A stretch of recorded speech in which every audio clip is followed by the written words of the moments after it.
সেদিন পৃথিবীটারে কাঁপিয়ে দেয়া হবে, পুরো পৃথিবী নড়ে চড়ে উঠবে, টাওয়ারগুলো ভেঙে খান খান, পাহাড়গুলো ভেঙে দুমড়ে মুচড়ে যাবে, মানুষগুলো বিক্ষিপ্ত পতঙ্গের মতো নিক্ষিপ্ত হবে, সাগরের পানির মাঝখানে দাউ দাউ দাউ দাউ দাউ দাউ করে আগুন জ্বলতে শুরু করে দিবে। আল্লাহু আকবার। নকশা কে দিছেন আল্লাহ? নকশা কে দিছে না? সুবহানাল্লাহ পড়ে।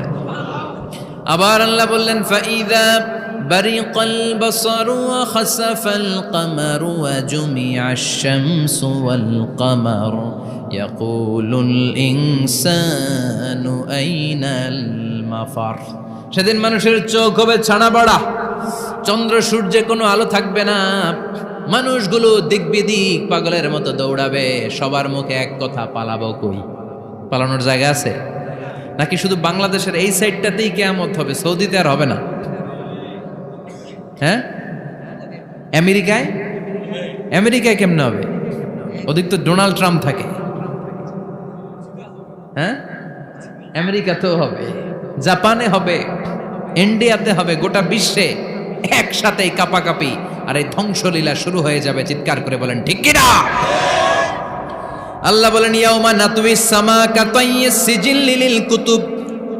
আকাশ আর আকাশ থাকবে না, কাগজ যেমনি আমরা এরকম ফোল্ড করে ফেলি, ভাঁজ করে ফেলি, মন চাইলে কাগজকে যেমনি আমরা এরকম হাতের মধ্যে গুটিয়ে নেই, সেদিন আকাশটারে হাতের মধ্যে গুটিয়ে নিবে কে? মানুষগুলো পাগলের মতো দৌড়াবে, কেউ থাকবে টয়লেটে, কেউ হসপিটালে, কেউ মাজারে, কেউ বাজারে, যে যেখানে থাক, শুরু হয়ে যাবে কিয়ামতের এই ভয়াবহ দৃশ্য। দুধের বাচ্চাকে রেখে দিয়ে মা দৌড়ে পালাবে। দুধের বাচ্চা রেখে মা কোথাও যায়? কলিজার টুকরা এটা, দুধের বাচ্চা, এটারে ফেলে মা কোথাও যায় না। কিন্তু কিয়ামতের এই ঝাঁকুনির দৃশ্য দেখে, আল কারিয়া মাল ওমা আদরাকা মাল, এই দৃশ্য দেখে দুধের বাচ্চারে রেখে মা দিবে দৌড়। অনেক গর্ভবতী মহিলা থাকবে এই কিয়ামতের সময়ে, যাদের পেটের ভেতরে 2 মাসের বাচ্চা, 3 মাসের বাচ্চা, অপরিপক্ক অপরিণত, বাচ্চাটা এখনো বড় হয় নাই, কোনো বাচ্চার হাত পা এখনো হয় নাই। কিয়ামতের এই ভয়ঙ্কর দৃশ্যটা দেখে জায়গার মধ্যে 3 মাসের অপরিণত বাচ্চাটা ডেলিভারি হয়ে যাবে। আল কারিয়া মাল কারিয়া ওমা আদরাকা মাল। পৃথিবীর যখন এইরকম দৃশ্য, আল্লাহ তাআলা ইসরাফিলকে বলবেন, ইসরাফিল তোর তো 3টা ফুৎকার দেওয়ার দায়িত্ব ছিল, দিয়েছে কয়টা? চিল্লায় বলেন কয়টা? এবার আল্লাহ বলবেন এবার দ্বিতীয় ফুৎকার দে। কয় নাম্বার ফু দিবে? ওই ফু দেওয়ার সাথে সাথে ইসরাফিল প্রথম ফুৎকার দিয়ে জায়গা মতো এরকমই দাঁড়ায় থাকবে, আবার যখন গ্রিন সিগন্যাল পাবে মুহূর্তের মধ্যে আরেকটা ফু দিয়ে দিবে। ফু দেওয়ার সাথে সাথে পৃথিবীর সব মানুষগুলো মরে শেষ, কেউ থাকবে? থাকতে পারবো আমরা? থাকার জন্য আসছি। একদিন মাটির ভেতরে হবে ঘরে মন আমার, কেন বান্ধ দালান ঘর, প্রাণ পাখি উড়ে যাবে পিঞ্জর ছেড়ে,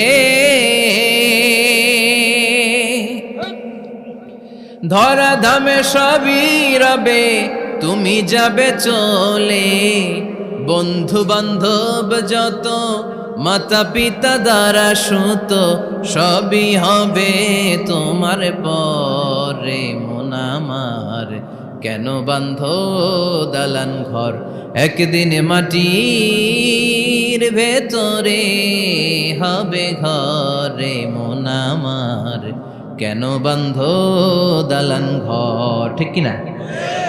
এই গানের কথামালাটা খুব সুন্দর না? আখিরাতের রিমাইন্ডার আমাদেরকে দেয়। এই যে দুনিয়া দুনিয়া, টাকা পয়সা আরো লাগবে, আরো কামাবো, এটাতে আমার হবে না, আরো চাই আরো চাই। এই প্রতিযোগিতা, এই কম্পিটিশন, ওর 5 তলা আমার লাগবে 7 তলা, ওর আছে 20 লাখ আমার লাগবে 30 লাখ, প্রতিযোগিতা আছে না নাই? এগুলো আমাদেরকে পাগল বানিয়ে দিয়েছে, মোহাচ্ছন্ন করে ফেলেছে। পৃথিবীটা আসলে একটা মরীচিকা, ধোঁকা, লোভ লালসা, আজ আছে কাল নাই। 2 নাম্বার ফুৎকার দেওয়ার সাথে সাথে পৃথিবীর সব শেষ। মালাকুল মউত পৃথিবীর সব মানুষের রূহ কবজ করবে। আল্লাহ বলবেন মালাকুল মাউত আখবিরনি মাইয়াবকা, আমাকে বল আর কে আছে। মালাকুল মাউত বলবে পৃথিবীর সব মানুষের রুহু কবজ করে শেষ, কেউ নাই। মানুষবিহীন পৃথিবী, মানুষের কোলাহলে পৃথিবীটা মুখরিত থাকতো এতদিন। গোটা পৃথিবীব্যাপী মানুষের কোলাহল, ওই যে সাইয়েদনা আদম থেকে শুরু হয়েছে আর থামে নাই। মানুষ আর মানুষ, মানুষ আর মানুষ, সব মানুষ শেষ। আল্লাহ আশরাফুল মাখলুকাত একটারেও রাখি নাই, সব শেষ। শুধু আছে জিন জাতি। আল্লাহ বলবেন যাও এবার জিন জাতি ধরো, জিনদের রুহু কবজ করো। মালাকুল মাউত কিন্তু জিনদের রুহু কবজ করে। ওমা খলাকতুল জিন্না ওয়াল ইনসা ইল্লা লিয়াবুদুন। জিন জাতি আর মানব জাতি, এই দুই জাতিকে আল্লাহ তাআলা তৈরি করেছে কার ইবাদতের জন্য। আমরা যেমনি নামাজ পড়ি, জিনেরাও নামাজ পড়ে। আমরা যেমনি রমাদানের রোজা রাখি, জিনেরাও রমাদানের ফরজ রোজা রাখতে হয়। আমরা যেমনি হজ করি, জিনেরাও হজ করে। আমরা যেমনি আরাফার দিনে কাঁদতে কাঁদতে আল্লাহর কাছে দোয়া করি, আল্লাহ বাইক করে, জিনেরাও পড়ে। আমরা দেখি না, এদের দেখা যায়? দেখা যায় না। জিসমুন নারিয়ুন, আগুনের তৈরি ওদের দেহ। ইয়াতাশাক্কালু বিআশকালিন মুখতালিফা, বিভিন্ন কালার ধারণ করতে পারে, বিভিন্ন রং ধারণ করতে পারে। জিনের সংজ্ঞা হচ্ছে জিসমুন নারিয়ুন ইয়াতাশাক্কালু বিআশকালিন মুখতালিফা, আগুনের তৈরি এক সৃষ্টি। বিভিন্ন সূরত তারা নিতে পারে, মানুষের সূরত নিতে পারে, প্রাণীর সূরত নিতে পারে, ঠিক কি না? মালাকুল মাউত জিন জাতি হত্যা করতে শুরু করবেন, রূহ কবজ করবেন। করতে করতে সব শেষ। খারাপ জিনদের সর্দার হলো ইবলিস। সব জিনদেরকে মারতে যত কষ্ট দেয়া হয়েছে, সবচেয়ে বেশি কষ্ট দিয়ে ইবলিসের রূহ কবজ করে ফেলা হবে। ইবলিস আর নাই, মানুষও নাই, জিনও নাই, পশু পাখি কিচ্ছু নাই। আল্লাহ বলবেন ইয়া মালাকাল মাউত আখবিরনি মাইয়াবকা, অনেক দায়িত্ব পালন করেছিস তুই। মানুষ মারলি, জিন মারলি, মৎস্যকুল মারলি, পাখি মারলি, সব মারলি, এবার আর কে বেঁচে আছে বল। মালাকুল মাউত বলবে আল্লাহ আর কেউ নাই, খালি ফেরেশতারা আছে। কারা আছে? মালাইকা। আল্লাহ বলবে যা এবার ফেরেশতাদের গোষ্ঠী শেষ কর। মালাকুল মাউত একটার পর একটা ফেরেশতার রূহ কবজ করবে, একটার পর একটা, একটার পর একটা, করতে করতে সব ফেরেশতা। ফেরেশতাদের সংজ্ঞা হচ্ছে জিসমুন নূরিয়ুন ইয়াতাশাক্কালু বিআশকালিন মুখতালিফা, আলোর তৈরি, নূরের তৈরি একটা দেহ, চাইলে বিভিন্ন সূরত ধারণ করতে পারে। জিন আর ফেরেশতার পার্থক্য বুঝেছেন? জিন কিসের তৈরি? আগুন, জিসমুন নারিয়ুন। আর ফেরেশতা হচ্ছে জিসমুন নূরিয়ুন, নূর দিয়ে তৈরি। একের পর এক ফেরেশতা সাবার করা হবে। এবার আল্লাহ বলবেন ইয়া মালাকাল মাউত আখবিরনি মাইয়াবকা, আর কে কে বেঁচে আছে বল। মালাকুল মাউত বলবে মাবুদ কেউ নাই, মানুষ নাই, জিন নাই, ফেরেশতাও নাই, শুধু আমার তিনজন কলিগ বাকি। কয়জন? জোরে বলেন কয়জন? জিব্রাইল বাকি, ইসরাফিল বাকি, মিকাইল আর আমি আজরাইল। আল্লাহ বলবে মিকাইলের রূহ কবজ করে নিয়ে আয়।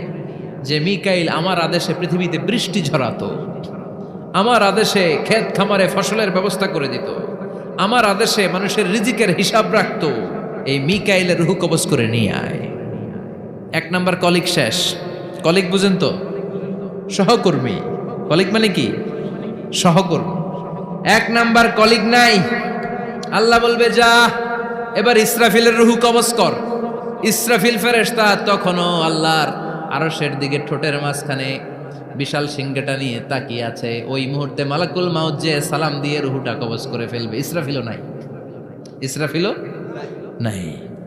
আল্লাহ বলবে যা দুনিয়ার সব নবীদের কাছে ওহী দিয়ে, কোরআন দিয়ে, ইনজিল দিয়ে, তাওরাত দিয়ে, জাবুর দিয়ে আমি যেই ফেরেশতারাটারে পাঠাতাম, ওই রূহুল আমিন জিব্রাইলের রূহটাও কবজ করে নিয়ে আয়। জিব্রাইলের রূহ কবজ হয়ে যাবে। এবার তিনজন কলিগই শেষ। আছে কেউ? আছে? এবার আল্লাহ বলবে ইয়া মালাকাল মাউত, হে মৃত্যুর ফেরেশতা আখবিরনি মাইয়াবকা, মহাবিশ্বে আর কে কে আছে বল। আজরাইল বলবে কেউ নাই, মানুষ নাই, জিন নাই, ফেরেশতা নাই, আমার কলিগরাও নাই, আমি বড় একা।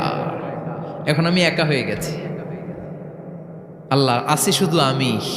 মালাকুল মাউত তোমার হুকুমের গোলাম, আর আনতাল হাইয়ুল কাইয়ুম, তুমি শাশ্বত চিরঞ্জীব, তুমি তো মরবা না, আমি আছি। আল্লাহ ভাবছে উনিও থাকবে, উনি আর আল্লাহ থাকবে। আল্লাহ বলবে মালাকুল মাউত এবার তুই মর। এবার তুই মর, এই কথা শুনে মালাকুল মাউতের খিচুনি উঠে যাবে।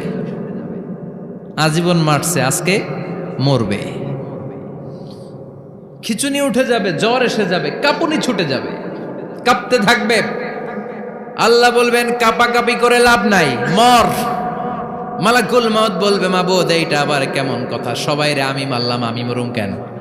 আমি না মারছি, আমি না মেরেছি, আমি মরবো কেন? আল্লাহ বলবেন কথা নাই, মর। ও আল্লাহ আমি কেন মরব? আমি না দুনিয়ার সবাই রে মারলাম। আল্লাহ বলবেন কুল্লু নাফসিন যায়িকাতুল মাউত, পৃথিবীর প্রতিটা আত্মারে মৃত্যুর স্বাদ নিতে হবে রে মালাকুল মাউত, তুইও মরবি, মর।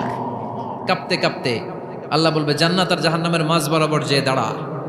মালাকুল মাউত দাঁড়াবে, এই দৃশ্য দেখার মতো তখন কেউ থাকবে না, থাকবে কেউ নাই। মালাকুল মাউত কাঁপতে কাঁপতে আল্লাহ বলবেন কেঁপে লাভ নাই, কেঁদে লাভ নাই, মরতে তোকে হবে। Everyone has to take the test of death, সবাইকে মৃত্যুর স্বাদ আস্বাদন করতে হবে, মর, মরে যা। মুত ইয়া মালাকাল মাউত।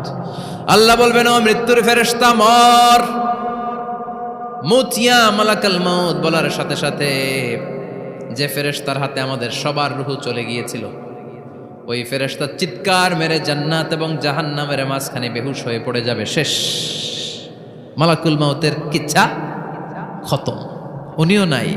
এবার ডানে বায়ে সামনে পেছনে উপরে নিচে কেউ আছে? একজন ছাড়া, তিনি কে? কুল্লু মান আলাইহা ফানি ওয়া ইয়াবকা ওয়াজহু রাব্বিকা যুল জালালি ওয়াল ইকরাম ফাবিআইয়ি আলাই রাব্বিকুমা তুকাযযিবান। এই জমিনে যারা আছে সব শেষ হয়ে যাবে, একজন ছাড়া, তিনি কে? আল্লাহ তখন হুঙ্কার দিয়ে একা একাই বলবেন, একা একাই বলবেন ইয়া আরদু আইনা আশজারুকি, ও পৃথিবী তোর বড় বড় গাছগুলো কোথায়? আপনাদের নিমসারে বট গাছ আছে? কোথায় আছে বট গাছ? অনেক জায়গায় থাকে না বট গাছ বিশাল, ওইটাকে কেন্দ্র করে শিরকের আখড়া জমে ওঠে, ওখানে মোমবাতি লাগায়, লাল শালু দেয়, নাচানাচি করে, এরকম বট গাছের আখড়া আছে নাই? আল্লাহ বলবে ইয়া আরদু, হে পৃথিবী, আইনা আশজারুকি, তোর বড় বড় গাছগুলো আজকে কোথায়? ইয়া আরদু আইনা আনহারুকি, হে পৃথিবী তোর বড় বড় নদীগুলো কই? পদ্মা নদী কই? মেঘনা নদী কই? ব্রহ্মপুত্র কই? গঙ্গা নদী কই? মিসিসিপি, মিসৌরি কই? আল্লাহ সেদিন বলবেন আইনা নাইল, নীল নদ আজকে কোথায়? আইনাল আনহার, নদীগুলো কোথায়? আইনাল কুসুর, প্রাসাদগুলো কই? রাজপ্রাসাদ, টাওয়ার কোথায়? আইনাল জাবাবেরা, অত্যাচারী শাসকগুলো আজকে কোথায়? যারা ক্ষমতার চেয়ার পেলে আর নামতে চায় না, এই ডাকাতগুলো আজকে কোথায়? আল্লাহ বলবে আইনাল জাবাবেরা, ফেরাউন কোথায়? নমরুদ কোথায়? আবু জাহেলের গোষ্ঠী কোথায়? ফেরাউনের চাচাতো ভাইরা কোথায়? নমরুদের চাচাতো ভাইরা কোথায়? কোথায়? যারা ক্ষমতার দাপট দেখিয়েছে, কোনো আওয়াজ আছে? কথা বলেন। আল্লাহ বলবেন লিমানিল মুলকুল ইয়াউমা লিল্লাহিল ওয়াহিদিল কাহ্হার, লিমানিল মুলকুল ইয়াউম, আজকে ক্ষমতা কার? একটা চিৎকার দিয়ে উত্তর দেন, সেদিন ক্ষমতা কার? Who belongs the kingdom today? Allah বলবেন আজকে ক্ষমতা কার? ক্ষমতা শুধু একজনের, চিল্লায় বলেন তিনি কে? আল কারিআ মাল ওয়া মা আদরাকা মাল